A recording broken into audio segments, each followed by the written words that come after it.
talking to me, but he was nice enough to join me for a quick call. So July the 19th was fun for Dan. However, a lot of us, still anxious. Philippa Willitts is a freelance writer from Sheffield. She says that lockdown, while brutal or for people living with some people living with disabilities, also made participation in some activities easier. But now people with disabilities are facing new barriers as the world opens back up. She's here to explain a little bit more. Philippa, thank you for coming on to talk to us about this. How are you? I'm good, thank you. How are you? I'm all right, thank you. Let's start with the positive then. You say lockdown made participation easier in some ways for people living with disabilities. How?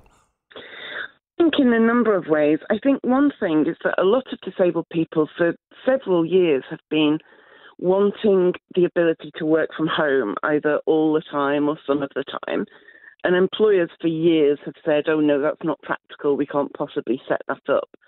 And then suddenly, over about a week last year, suddenly everybody, well, obviously, if you had a certain type of job, you were set up to work from home. And that made life a lot easier for people who might have been struggling to get physically into an office, but perfectly able to do the job the rest of the time.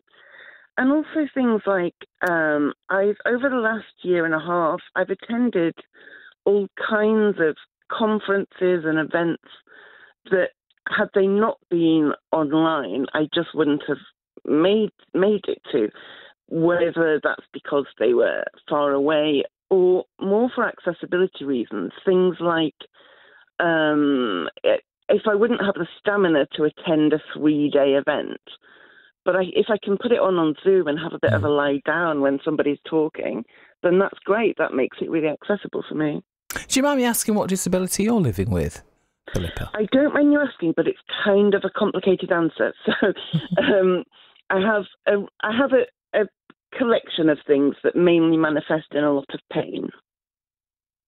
Right, so that's the answer that means that for you, there are lots of things that you couldn't do before that you could do now, that you could have done during lockdown, like you said, with the access of the internet and technology. So did you ever ask your employer if you could, maybe today have a bit of time to yourself, work from home rather than going in? I have been in a lucky position of being self-employed anyway. So working from home was already my norm. So I personally didn't have that experience. But did you, I think this is something that maybe, I think about my friends who have had surgery or, living with a disability for whatever period of time that was. Some of them, always living with a disability, and they've tried to manage things with their employers. They've not been working for themselves. They've managed things with their employers, and they've not been given the answer that maybe they could have got. And, as you said, things changed over a week, didn't they? So it showed that it had been possible all that time. Yes, and we knew this. Disabled people knew that certainly in recent years, with most people having speedy Wi-Fi at home and a lot of people having their own laptop, for instance, that this wasn't an impossibility to put into place. It would take a bit of work, but really not that much. But I had so many disabled people who ended up having to leave their job when they could have carried on managing it if they'd been allowed to work from home or work from home some of the time. So you are painting at the positive side of, because thinking about conferences, actually, I hosted a conference a few weeks ago from my back bedroom, Philippa, and I was good. I didn't have my pyjama bottoms on or anything. I was a good girl and dressed up properly. Excellent. But it was incredible. Networking, speakers, everything just on these incredible platforms. So, do you think things will change long term then around how we do things, Philippa? That's the big question, isn't it? I have some hope that there will be changes. I'm seeing a lot of people talk about, for things like meetings and conferences, talk about like a hybrid model where they're both online and in-person events. And I think if people can work something out that's really effective in that sphere, then that could be a really positive way forward, both for the people who are able and keen to turn up and those for whom accessing it online is better. That's proper inclusivity, isn't it? We're going to talk about what yesterday meant for you and how you felt as things started to open up more in a bit. We're just going to have some music. I'm talking to Philippa Willitts, freelance writer from Sheffield, living with a disability, and just talking about how the last 18 months have been for her. If you would like to add to this discussion, you can. Of course you can. 81333. Start your message with Sheffield. That's the text number to call 0800 111 49 49. This is Clean Bandit with Mabel and 24K Golden. There, and 24K Golden as well, all together with that beautiful song. So I'm talking to Philippa Willitts. She's a freelance writer from Sheffield. She's living with disabilities, and we were talking about how the last 18 months have been for you, Philippa, and you said some of it has actually given you more access to things that you may not have been able to have access to. You are self-employed, so the idea of working from home was absolutely fine for you. Is that true? Yeah, I was already doing it, so that was no shift at all. Yeah, absolutely fine with that. What about the bits that weren't easy? So we did have quite a bit of a chat about sign language and, the daily briefings for people who were hearing impaired. There were issues of people having access to things, not being able to leave their homes and feeling marginalised and feeling forgotten about, really. Was any of it difficult for you then, Philippa?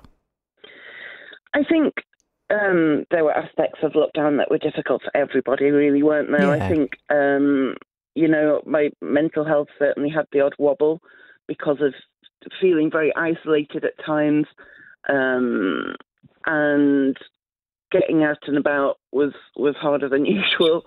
And yes, as you say, the issue with the government not providing sign language interpreters for these life and death briefings was ridiculous, really, and they still haven't fixed that. The Scottish government, they provide their own. The Welsh government do. Governments across the world do, and for some reason Westminster has resisted it, even though it would be a minor expense and it would make literal life and death issues, more clear to a significant community.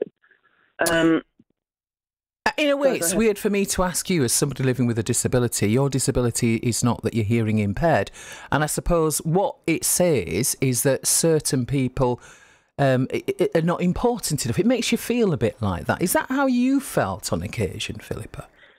Definitely, and especially as the statistics come through, it seems like every week now there's a new devastating statistic. Last week I found out that people with learning disabilities were 8 times more likely to die of COVID. We know that disabled women were 91% more likely to die than non-disabled women. 91%? Yeah. And these are all stats that come through, about once a week, and you just think, these are like my people, and we're all dying for. And obviously some of those people will have had conditions that made them more prone to catching it, or more prone to getting COVID more seriously if they did catch it. But that doesn't explain it all, especially like the group with learning disabilities. Often that's completely unrelated to anything to do with physical health. And so, when that whiteboard photo came out a few weeks ago and there was a question on it that said, who do we not save? There's been a really strong sense amongst a lot of disabled people that the answer to that question was disabled people. I think that it's been a very frightening time. July the 19th then, yesterday, as we move towards the day, people were calling it Freedom Day. No one mentioned that yesterday, actually, because it didn't feel like Freedom Day. How did that feel for you then, knowing that things were going to open up again? A real mixture. On the one hand, like everybody, I'm desperate to go to the pub with my friends and have a beer and, just have a nice time. But at the same time, very, very wary. The statistics are looking quite scary in terms of infection numbers, just based on what I've seen on the news at least. But also, there's a big fear amongst a lot of disabled people that once it's no longer the law that people have to wear face masks or socially distance, then that puts everybody else at more risk.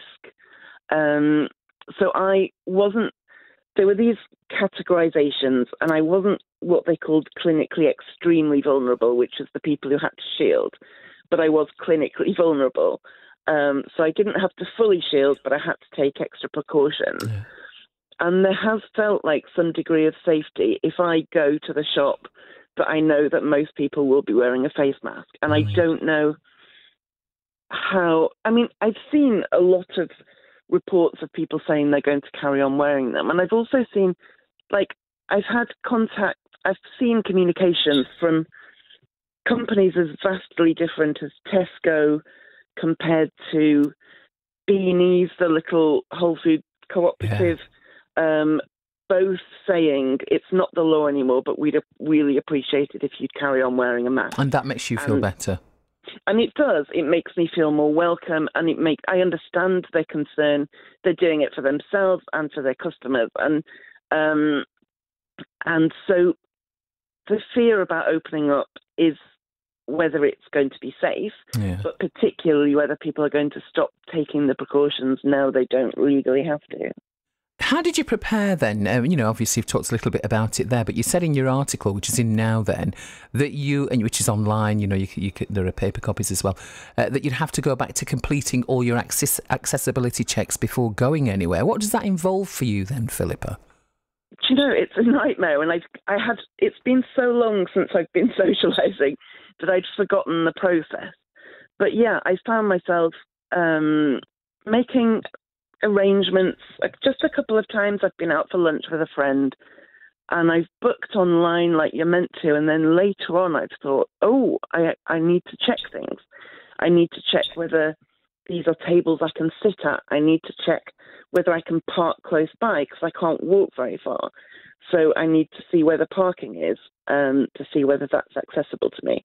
I need to check whether there are steps. And so it starts with looking at, say I'm going to a cafe, it starts with looking at that cafe's website and hoping there's a page at the top called accessibility that has plenty of information. But often, even if there is that page, it will just be wheelchair accessibility information. And so I'm not a wheelchair user. And obviously, if somebody's partially sighted, they need different things. If somebody struggles with their balance, they need different information.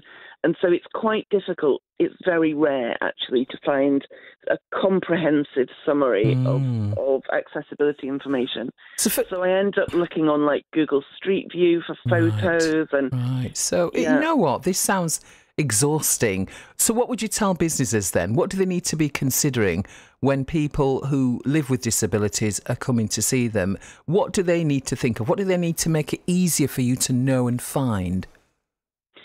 I think a good start would be a really comprehensive page on their website dedicated just to this, where they say if there's a ramp, say if there are wheelchair accessible toilets, but also say whether your menus are available in Braille, say what the lighting is like, say whether the tables in your cafe are high up, so you have to sit on a tall stool, or whether they're low down and you sit on a regular chair. There's all kinds of information that can be useful for different people. And if you take the time just once to provide it really comprehensively, that will answer a lot of people's questions for them. We actually went to Nottingham a couple of weeks ago with my friends. I went with my friends, and we were going to a restaurant in the evening, and they said, you're going to be sitting on high chairs. Is that all right? And we were so impressed with that they've taken the time to say, this is what it's going to be like. Will you be all right with that? We were very, very impressed with them. Well, Philippa, it's been lovely to talk to you. I'm sure we'll talk again. I hope that the next few weeks continue to be positive for you. And as I said, we will continue to have this conversation. Philippa Willitts, freelance writer from Sheffield, telling us about her experience of the last 18 months. You're listening to Paulette Edwards. Toby Foster.